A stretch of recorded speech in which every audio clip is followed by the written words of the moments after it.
Basically, I'm a sound engineer. I studied sound engineering in Australia and then I came back to India. And then after that also I produced a couple of albums with Indian bands. I engineered a couple of international artists in my studio career. Yeah, so it was fun. In 2007, November or December, something like that, my uncle actually took me to Kanha because he knows my love for nature, and that's where I saw my first tiger. Yeah, it was like literally a 5-second sighting. Like we turned around and we turned back and the tiger was gone. But that sighting, like that moment left a everlasting impression on my mind and my soul. I guess like something inside me changed when I saw that.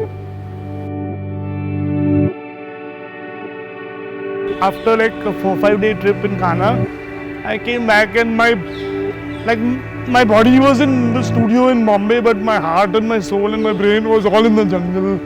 It was so fresh in my mind.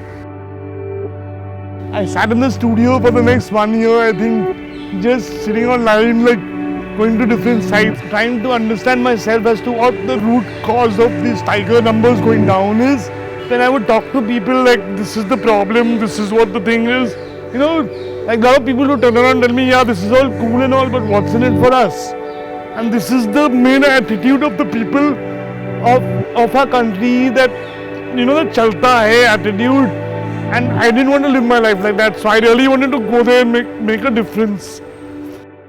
Interacting with these ex-poachers and stuff, I realized, hey man, these poachers are like normal guys. They're like you and me. It's just that circumstances have made them do what they do. One day, like the government of India comes in and tells them, hey man, you can't live here anymore, it's become a tiger reserve, so we are going to relocate you outside. And they give them a piece of land and house and all. But these guys are hunters and gatherers, they don't know how to cultivate land, nobody taught them how to till the soil. So they used to illegally go back in the jungle and do what they did best. If they had any other choice, they wouldn't be doing this. But they know no better than this. And if somebody goes in and teaches them new stuff, new ways of thinking, also changes their thought, it makes a world of a difference. And that's what I do. I work on alternate source of income for these people, for local communities. A lot of tiger reserves, for example, have a huge tourism industry. So if you can take these locals and get them trained in either a hotel, either being a waiter or learning to repair a safari jeep, they get employment. It's just training them in the right job. Then after that I moved on, I started my own NGO called Prow, which stands for Preservation of Wild Landscapes. And through Prow, what we do is we support the forest department in a lot of ways. We got forest guards, first aid kits, hip pouches. We got 250 forest guards in Tadoba, self-purification water bottles, so they can drink water from the streams without falling sick. I also do camera trapping, and I train forest guards in camera trapping, how to use camera traps, how to set them up, where to set them up. I also track conflict tigers for the forest department, like man-eaters or cattle lifters.